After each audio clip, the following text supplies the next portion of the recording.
کام ہو چکا ہے، وہ قبول ہو چکی ہے، لہذا پھر وہ پردے پر پکی رہے، لا طاعت لمخلوق فی معصیت الخالق۔ ٹھیک ہے، یہ ایک سوال ہے جی، میں وفاق المدارس کی فاضلہ ہوں، مدرسے میں تقریروں میں پوزیشن ہولڈر رہی ہوں، وفاق المدارس میں بھی ٹاپ کیا ہے۔ اب فراغت کے بعد میں نے سوشل میڈیا پہ دیکھا ہے کہ کچھ خواتین ویڈیوز بنا رہی ہوتی ہیں، تو ان کو دیکھ کے مجھے بھی شوق پیدا ہوا کہ ٹک ٹاک، انسٹاگرام وغیرہ پر ویڈیو بناؤں۔ میں کن موضوعات پہ ویڈیو بناؤں یا نہ بناؤں؟ اگر بناؤں تو اس کی حدود و قیود کیا ہے؟ ماشاءاللہ، یہ اچھا سوال ہے، بالکل ہونا چاہیے، اس لیے کہ دنیا جہان کی ٹک ٹاکرز لڑکیاں، یوٹیوبرز لڑکیاں، آپ ان کو دیکھتے ہیں کہ وہ کیا کر رہے ہیں، تو ان کو پیار سے، حکمت سے، طریقے سے، دلیل سے، حجت سے، ریفرنس سے، ایٹیکیٹس، اخلاقیات سے گالی نہ دیں، برا بلا نہ کہیں، نام نہ لیں، اس طرح مت کرو، اس طرح مت کرو، میری بہنوں، میری بیٹیوں، بالکل کام کریں، بالکل کام کریں، لیکن پردے میں رہ کر۔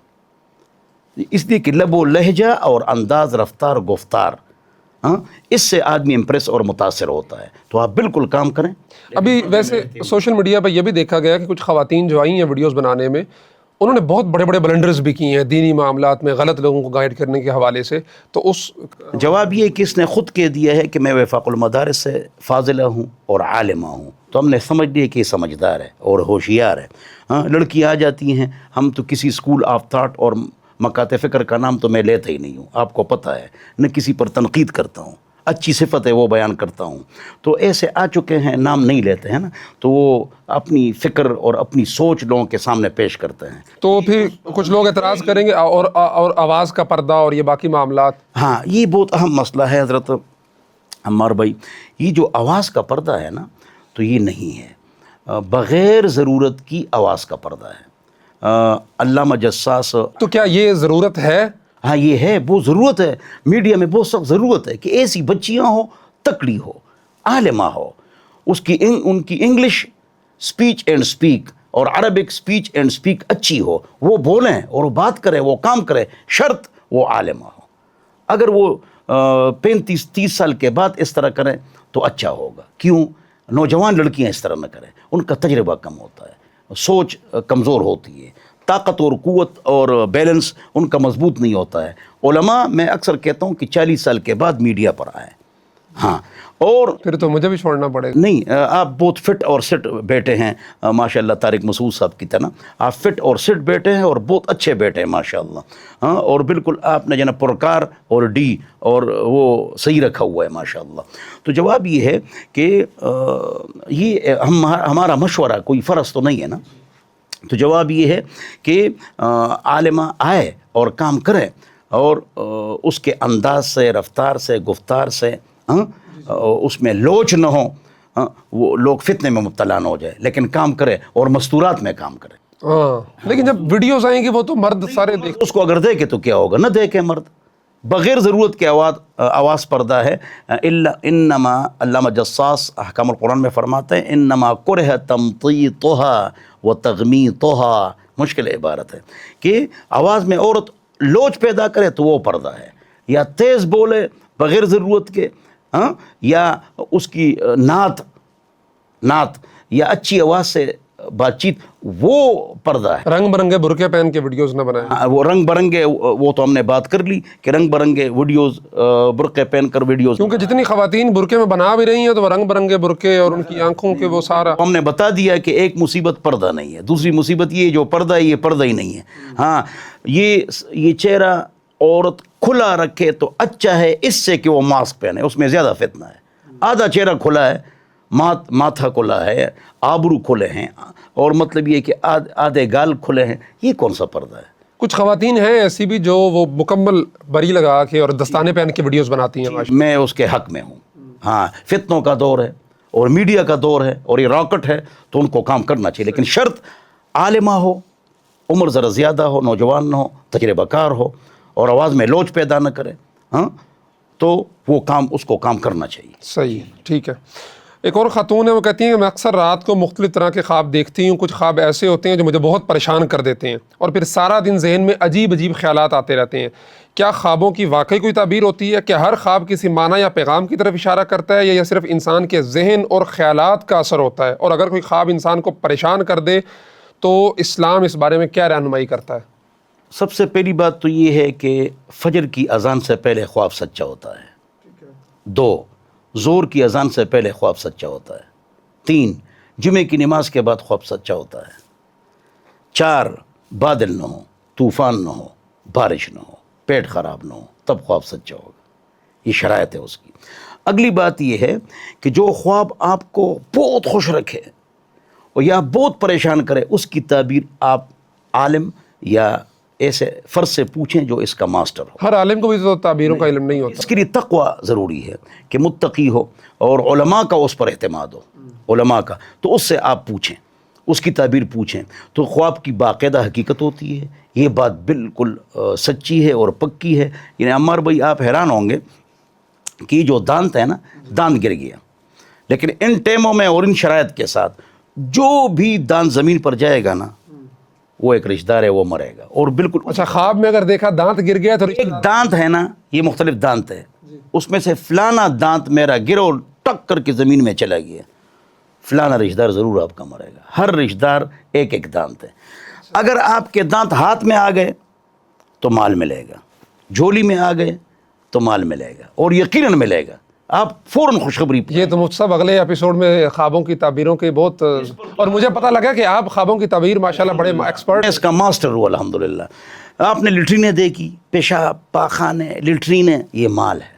سونا، چاندی، ڈالر، یہ آپ نے دیکھ لیا تو کل آپ کو مصیبت ملنے والی ہے۔ رونا ہے تو آپ کو کل ہنسی ملنے والی ہے۔ آپ خوش اور ناچ رہے ہیں نعوذ باللہ من ذالک تو کل آپ پر کوئی مصیبت آنے والی ہے۔ شرائط وہی 5-6 ہیں، اس کے ساتھ ہو۔ اگر آپ نے مردے کو دیکھا، وہ حقیقی دنیا ہے، وہ جو کچھ کہے گا آپ کو صحیح بتائے گا۔ دنیا میں جو کچھ آپ نے دیکھا، مثلا نعوذ باللہ یہ کرنا چاہیے، لوگ پریشان ہوتے ہیں کہ میری بہن یا بیٹی یا بیوی بے پردہ باہر چلی گئی، وہ دیندار خاندان ہے تو وہ نیک ہے، اس کی تعبیر ہے۔ ایک کو آپ نے ننگا دیکھا اور وہ دین پر چلنے والا ہے تو وہ نہایت ہی متقی ہے۔ اس پر ایک قصہ آپ کو سناتا ہوں۔ ایک بچی نے فون کیا ٹی وی میں، شیخ سدیس صاحب بیٹھے ہوئے تھے، کہ میں نے خواب دیکھا ہے۔ جی کیا خواب دیکھا ہے ان حالات میں؟ تو شیخ سدیس مدہ ذلہ العالی نے فرمایا کہ کیا دیکھا ہے؟ کہہ رہے جی میں نے دیکھا ہے کہ ایک آدمی ہے اور کعبے کا طواف کر رہا ہے، لیکن وہ ننگا ہے، بالکل الف ننگا ہے، تو اس کی کیا تعبیر ہے؟ تو شیخ سدیس صاحب نے فرمایا کہ یہ نہایت ہی نیک آدمی ہے، اچھا آدمی ہے۔ تو اس لڑکی نے جو فون کیا تھا اس نے کہا حضرت جی میں نے آپ کو دیکھا ہے، تو وہ رو گئے۔ تو بیوی بے پردہ ہے، تو اکثر یاد رکھو عمار بھائی 98% خواب اس کی تعبیر الٹی ہوتی ہے۔ جیسے زبیدہ نے خواب دیکھا تھا کہ چرند پرند انسان سب نعوذ باللہ مجھ سے بدکاری کرتے ہیں، تو لونڈی کو بھیجا کہ یہ میرا خواب ہے۔ محمد سیرین نے کہا کہ آپ دیکھ بھی نہیں سکتے، آپ ایسا خواب نہیں دیکھ سکتی ہیں، یہ کسی اور کا ہے۔ پھر بتا دیا لونڈی نے کہا کہ میرا خواب ہے، ہاں، تو اس نے کہا یہ لونڈی کا ہو ہی نہیں سکتا۔ ہاں یہ لونڈی نہیں دیکھ سکتی ہے۔ اچھا کس؟ یہ ملکہ زبیدہ نے دیکھا۔ اچھا، اس سے اللہ تعالیٰ ایسی خدمت لے گا کہ چرند پرند انسان جانور سب اس سے فائدہ لیں گے۔ تو اس نے عراق سے، آپ نے دیکھا، آپ بھی عمرے سے آ رہے ہیں ماشاءاللہ ابھی، اور میں بھی آ رہا ہوں ابھی، تو آپ نے زمزم اور کھجور بھی پلا لیا، کھلا لیا، اللہ آپ کو جزائے خیر دے، تقبل اللہ۔ تو ہم نے وہ دیکھا ہے، تو وہ نہر آج بھی موجود ہے۔ میں تو عرب والوں کو یہ کہتا ہوں آپ کے جنا فوکس میڈیا سے کہ اس نہر کو فعال بنا دیے، صرف تاریخی اعتبار سے ہے، موجود ہے، اس کو خوبصورت کیا جائے۔ عراق تھا،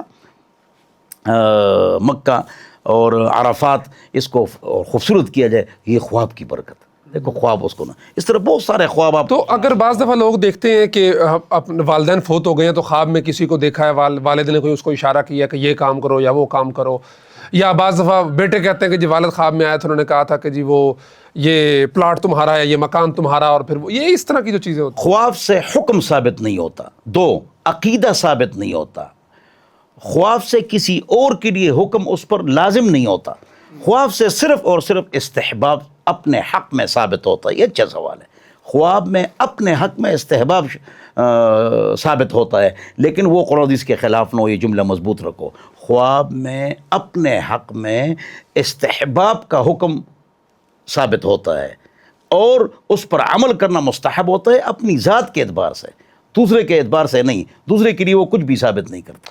ہمارے ایک دوست ہیں، وہ 2 بھائی ہیں، تو بڑے بھائی کو خواب یہ ہے کہ اس کے والد چھوٹے بھائی کے حوالے سے بڑے پریشان ہیں، تو اس کی کیا الٹ تعبیر ہو سکتی ہے، یا یہ حقیقت ہے کیا ہے؟ والد کا انتقال ہو چکا ہے نا، تو وہی جواب ہے کہ جو مردہ بات کرے وہ اکثر 98 بات سچی ہوتی ہے، دنیا والی اس کی تعبیر الٹی ہوتی ہے. تو اس کی تعبیر یہی ہے کہ وہ اس لیے پریشان ہے کہ چھوٹا بھائی گڑبڑ کر رہا ہے، وہ اپنی اصلاح کرے، دوستوں پر، اس کے دوستوں پر نظر رکھی جائے. جی جی صحیح ہے، صحیح ہے.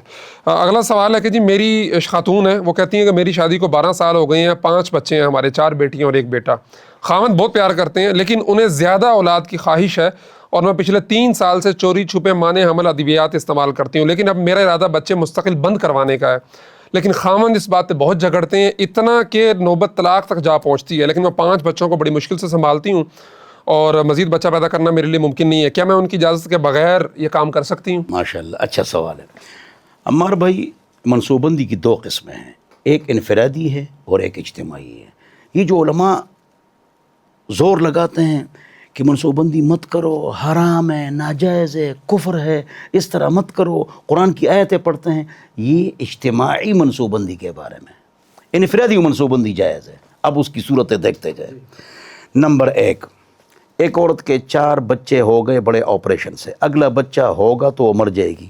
یہ نہیں لکھا ہوا آپریشن سے ہوئے کیسے ہوئے؟ نہیں، وہ خیر میں اپنی طرف سے بتا رہا ہوں. اگر آپریشن سے نہیں ہوئے اور ڈاکٹر نے کہا آپ مر جاؤ گی تو وہ منصوبہ بندی کر سکتی ہے. ایک انفرادی ہے، ایک اجتماعی ہے. اجتماعی 2 بچے اچھے اور یہ 3-4 اچھے، بس اس کی تحریک چلانا یہ حرام ہے. انفرادی جائز ہے. اب انفرادی صورتیں غور سے سنو، بہت بتا رہا ہوں. نمبر 1، 4 بچے بڑے آپریشن سے ہو گئے، ڈاکٹر بھی کہتے ہیں کہ بھائی اب اگلا بچہ ہوگا تو عورت معذور ہو جائے گی یا مر جائے گی، تو یہ منصوبہ بندی کرے. 1، 2، 120 دن سے پہلے، 4 مہینے سے پہلے منصوبہ بندی بچے کو ضائع کرنا یہ گناہ ہے، اور 120 دن کے بعد، 4 مہینے کے بعد اس میں سانس آ گئی، لہٰذا اس کو ضائع کرنا یہ قتل ہے.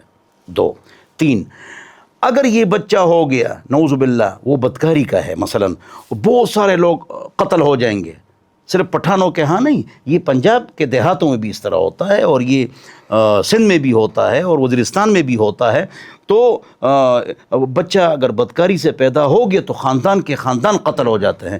تو ان کے لیے بھی اس بچے کو ضائع کرنا، چاہے 4 مہینے کے مطلب یہ ہے کہ بعد ہو، تو زیادہ قتلوں سے بچنے کے لیے، ہاں، زیادہ قتلوں سے بچنے کے لیے جو ہے نا آپ کیا کریں، اس کو آپ ختم کر سکتے ہیں. چوتھی بات یہ ہے کہ بچے بھی چھوٹے ہیں اور عورت کی صحت کمزور ہے، ہاں، تو اس صورت میں 3 سال کا وقفہ، 4 سال کا وقفہ، حتیٰ کہ 15 سال کا وقفہ اسلام میں جائز ہے. اس کے لیے چاہے ٹی لگائے، سب لوگ سمجھ گئے، چاہے یہاں پر جنا کوہنی میں گولی رکھیں، یا اور طریقے استعمال کریں. کنا نعزل والقرآن ینزل، مسلم شریف کی روایت ہے، ہم عزل کرتے تھے اور قرآن اترتا تھا، تو قرآن نے ہم کو منع نہیں کیا. یہ جو کنڈوم استعمال کرتے ہیں شادی شدہ لوگ، تو اگر یہی مسائل جو میں نے بتا دیے کہ صحت کمزور ہے یا کوئی مسئلہ ہے، تو اس کے لیے دلیل مل گئی آپ کے سامنے. ایک عجیب مسئلہ ہے، نیا انکشاف آپ کے سامنے کرتا ہوں، جس طرح میں نے کیا تھا آپ کے سامنے، آپ حیران ہو گئے تھے. وہ یہ ہے کہ فتاوی عالمگیری کے اندر ایک بات لکھی ہے حضرت، فتاوی عالمگیری کے اندر یہ بات لکھی ہے کہ وَيَجُوزُ لِفَسَادِ الزَّمَانِ. ایک علاقہ ہم دیکھتے ہیں، ہمارے علاقے میں بھی ایک گاؤں ایسا موجود ہے، اس کے تمام بچے چرسی، بنگی اور ہیروینی ہیں. تو اگر علاقہ ایسا ہے کہ وہاں پر جنا ایسے لوگ پیدا ہو رہے ہیں جو کل نشئی ہوں گے یا قاتل ہوں گے، ایسے علاقے سب کو معلوم ہے، تو وہاں پر بھی عالمگیری میں لکھا ہے کہ وہ لوگ اگر منصوبہ بندی کرے تو جائز ہے. اس لیے کہ جو زیادہ بچے ہیں اور حضور اکرم صلی اللہ علیہ وسلم اس پر خوش ہوں گے تو وہ تب ہوں گے تربیت یافتہ ہونا. اس تربیت یافتہ کا یہ مطلب بھی عمار بھائی یہ نہیں ہے کہ وہ حافظ عالم مفتی شیخ الحدیث ہو. میرے والد صاحب فرماتے تھے اللہ تعالیٰ کو عالم حافظ مفتی شیخ الحدیث نہیں چاہیے، دیندار چاہیے. ڈاکٹر ہو، وکیل ہو، پروفیسر ہو، لیکچرر ہو، جیولوجسٹ ہو، پیتھیالوجسٹ ہو، لیکن اللہ کا ولی ہو. انہیں 5 وقت نماز پڑھے، گناہ اور حرام سے بچے، یہی دین ہے. ہاں، تو یہ اجازت ہے. میں نے آپ کو وقفے کی بات بھی کر لی، کب جائز ہے وہ بھی آپ کو بتا دیا. اب آتے ہیں اس بات کی طرف، یہ جو آپ کا سوال ہے. یہ خاتون چپکے سے دوائی استعمال کرتی ہے. اب اگر ڈاکٹر نے اس کو مشورہ دیا ہے، نیک ڈاکٹر نے، تو یہ ٹھیک کر رہی ہے، چاہے خاوند ناراض ہو، یہ ٹھیک کر رہی ہے. یہ چھپکے سے مانے حمل دوائیاں ٹیبلٹس وغیرہ اگر استعمال کرے تو اجازت ہے، اس لیے کہ یہاں خاوند کی اس وقت غلطی ہے، عورت مجبور ہے، عورت میں برداشت نہیں ہے، ڈاکٹر نے اس کو منع کیا ہے، لہٰذا اس سے چھپ کر وہ دوائی استعمال کر سکتی ہے۔ اور مستقل اگر وہ بند کروانا چاہتی ہے جائز ہے، مستقل جائز ہے، وہی شرائط جو آپ نے بتا دی۔ کہ مطلب یہ اس کے مرنے کا خطرہ ہو یا عضو کے معطل ہونے کا خطرہ ہو تو اس میں گنجائش موجود ہے۔ وہ سب آج کے سوالات تو ہو گئے ہیں۔ آخر میں ہم نے جو لاسٹ ویک ریکارڈنگ کی تھی جواد نقوی صاحب کے حوالے سے، جو آیت کی طرح انہوں نے پیچھے کی عبارت بنا کے لگائی تھی، تو اس پہ انجینئر محمد علی مرزا صاحب کا رسپانس آیا ہے۔ انہوں نے لاسٹ ویک اپنے سیشن کے اندر ایک تو ان پہ حملہ بھی ہوا ہے، اسلام اس بات کی اجازت دیتا ہے نہیں دیتا، ہم نے تو اس کی بالکل مذمت کی ہے۔ آپ چونکہ مفتی بھی ہیں تو اس حیثیت سے آپ بتائیں کہ اس پہ کیا اسلام کہتا ہے کہ جس نے بندے نے حملہ کیا پھر وہیں پہ قتل ہو گیا ہے، اور اس کی کیا شرعی حیثیت ہے، اور اس طرح ہمارے معاشرے کے اندر یہ چیزیں کیوں آتی جا رہی ہیں کہ آپ اس کو جو ہے نا اتنی ایکسٹریم پہ جا رہے ہیں؟ دیکھو عمار بھائی، انجینئر محمد علی مرزا صاحب جو ہیں ان کا نام میں نے کبھی نہیں لیا ہے، اگر جمعے کے بعد سوال جواب کی بڑی مجلسیں ہوتی ہے اور سوال آتا بھی ہے، میں نہیں پڑھتا ہوں، لیکن پہلی مرتبہ گویا کہ میں نے لے لیا، اور ان کے اوپر جو حملہ ہوا تو اس پر بھی میں نے فوراً ویڈیو بنا دی کہ یہ شریعت میں جائز نہیں ہے۔ آپ حیران ہوں گے عمار بھائی کہ 8 حدود ہیں جنس کا انکار کفر بھی ہے اور وہ لازم اور ضروری ہیں، باقی تعزیرات ہیں، وہ 8 حدود بھی عام فرد یا کچھ افراد نافذ نہیں کر سکتے ہیں۔ چاروں اماموں کا اتفاق ہے، اجماع ہے کہ حد کا نفاذ یہ افراد یا فرد کا کام نہیں ہے، یہ حکومت کا کام ہے۔ سوال کہ بھئی حکومت والے تو کچھ کرتے نہیں ہیں، آپ ان کے حوالے کریں نا، باقی اللہ موجود ہے، ان سے پوچھے گا، آپ کا فرض پورا ہوگا۔ اس لیے کہ وہاں ان کی سزائیں بھی سخت ہے حضرت، جیل میں جو ان کا رہنا ہے وہ خطرناک ہے، جو مذہب میں گڑبڑ کرتے ہیں اس کے لیے ان کے جو سل ہے نا وہ بہت خطرناک ہے، وہ بھی سزاوار ہیں اس کے کہ ان کو وہاں ڈال دیا جائے اور وہاں روزانہ مرتے رہیں اور زندہ ہوتے رہیں۔ تو بہرحال حملہ کرنا انجینئر مرزا صاحب پر یا کسی کے اوپر یہ درست نہیں ہے، صحیح نہیں ہے، شرعی بات کرنی چاہیے اور اسلام کے مطابق بات کرنی چاہیے، ایک یہ۔ دوسری بات یہ ہے کہ انہوں نے کہا کہ علماء کو سب کچھ قرآن نظر آتا ہے، تو ہم کو بالکل وہ جو عبارت ہے، بالکل وہ ان کا جو رسپانس آیا، آپ کی ویڈیو انہوں نے چلائی جو ہماری ریکارڈنگ تھی، انہوں نے کہا کہ یہ تو افسوس کا مقام ہے کہ ہماری عوام کو قرآن کا اور غیر قرآن کا فرق ہی پتہ نہیں ہے۔ جی دیکھو ہم نے کبھی بھی اس جملے کو قرآن نہیں کہا ہے، کب ہم نے قرآن کہا ہے، اور نہ ہم نے اس کو تحریف کہا بلکہ قط تحریف کہا۔ یہ جو عرب کے جو کافر اور مشرک تھے ان کے قرآن کے مقابلے میں انہوں نے جو آیتیں بنائی وہ میں پڑھ نہیں سکتا ہوں، بالکل اسی طرح آیت ہے، اسی طرح آیتیں ہیں، ہاں، لیکن وہ کفار نے بنائی، کفار نے بنائی، اور بالکل الم تر کیف فعل ربک باصحاب الفیل، اس پر میں وہ پوری صورت پڑھ سکتا ہوں لیکن نہیں پڑھتا ہوں، جو کافروں نے بنائی، اس کو کہتے ہیں سلخ، ہاں، اٹ از کالڈ سلخ، تو نے کیا اور اس پر باقاعدہ تنقید بھی ہوئی ہے، اور آپ اس کے لیے مطالعہ کر سکتے ہیں، علامہ باقرلانی نے اس پر تفصیل سے جی بحث کی ہے کہ قرآن کی طرح آیتیں پڑھنا، علامہ باقرلانی نے اس پر بحث کی ہے تفصیل سے۔ تو ہم نے کبھی بھی اس کو قرآن نہیں کہا ہے، بلکہ ہم نے کہا کہ فوراً قرآن کی آیت ذہن میں آ جاتی ہے تو اس طرح ان کو کوئی اور عبارت بنانی چاہیے تھی، یہ عبارت وہ نہ بناتے تو اچھا ہوتا۔ باقی انجینئر محمد علی مرزا صاحب کے بارے میں نے بھی کتاب لکھی ہے، اچھا، آج اس کا اظہار کرتا ہوں، لیکن میں نے نام شاگرد کا ڈالا۔ تو ہم کو بھی چاہیے کہ ایک آدمی کو ہم خود اس کے خلاف بول بول کے اس کو مشہور کر دیتے ہیں، ٹھیک ہے نا جی۔ تو میں نے لکھی حضرت امیر معاویہ رضی اللہ عنہ کے بارے میں، ان کی جتنی تقریریں تھی میں نے جمع کی، تقوس کے لڑکے سے وقاص رفیع، اور پھر جو نا ہم نے اس میں لکھا کہ یہ جو آپ کی روایتیں ہیں یہ موضوع ہے، یہ ضعیف ہے اور یہ استدلال غلط ہے، اور کتاب اس تک پہنچی ہے، ہمارے پاس دلیل موجود ہے، لیکن کوئی اس نے جواب نہیں دیا۔ اگلی بات یہ نہیں دیا ہے، اس نے میرے خلاف 2 ویڈیوز بنائی ہیں، میرے خلاف، لیکن دیکھو میں نے جواب میں اس کے خلاف کوئی ویڈیو نہیں بنائی ہے، ہاں، کیوں بناؤں، کیا ضرورت ہے، یہ بھی میں نے نرم گفتگو کی۔ تو بہرحال اللہ تعالی ہم سب کو سمجھ عطا فرمائے۔ یہ جو صحابہ کے بارے میں، بنو امیہ کے صحابہ پر تنقید، نعوذ باللہ من ذالک۔ بطور طنز ماموں کہنا ان کو، اور آپ کے ماموں امیر معاویہ رضی اللہ عنہ کے اوپر تنقید، اور 3 گھنٹے 40-50 مرتبہ امیر معاویہ رضی اللہ عنہ کے ساتھ رضی اللہ عنہ پڑھتے ہیں، ہاں کہ اللہ اسے راضی ہے، تو آپ کو پھر کیوں تکلیف ہے؟ اور پھر کہتے ہیں میں دل کے اوپر پتھر رکھ کر میں یہ پڑھتا ہوں، کہ ہم کو کتنی تکلیف ہوتی ہے کہ ہم رضی اللہ عنہ پڑھتے ہیں، تو مت پڑھو نا۔ تو بہرحال ان کو اس طرح نہیں کرنا چاہیے۔ لیکن اگر ایک آدمی ہوتا ہے ہمارا بھائی سویا ہوا ہے، اور ایک آدمی وہ ہوتا ہے جو بتکلف سو جائے، آپ اس کو کیسے اٹھائیں گے؟ لیکن اگر ایک آدمی نے ارادہ کر ہی لیا ہے کہ میں نے یہ کام کرنا ہے، تو پھر اس سے ہم کوئی گلہ نہیں کر سکتے ہیں، صرف پیار و محبت سے اس کو نصیحت کر سکتے ہیں۔ صحیح ہے جی۔ آج کے سوالات ہمارے مکمل ہو گئے۔ ہم ان جہاں پہ یہ اپلوڈ ہوگا کمنٹ باکس کو چیک کرتے رہیں گے، آپ کے جو سوالات ہوں نیکسٹ ویک کے لیے ہم انشاءاللہ وہاں سے لیں گے۔ آپ اپنے سوالات جو بھی ہیں، جس قسم کے بھی ہیں، مفتی صاحب کے سامنے رکھنا چاہتے ہیں، کمنٹ باکس کے اندر لکھ دیجیے اپنے نام کے ساتھ۔ نام نہیں بھی چھپانا، وہ ظاہر کرنا چاہتے تو اس کو بغیر بھی لکھ سکتے ہیں آپ۔ تو ہم انشاءاللہ ہر ہفتے امید ہے کہ ہماری یہ نشست ہوا کرے گی، اور ہم آپ کے سوالات کے جوابات مفتی صاحب سے لے کے آپ حضرات کے سامنے رکھا کریں گے۔ جزاکم اللہ خیر۔ السلام علیکم ورحمۃ اللہ وبرکاتہ۔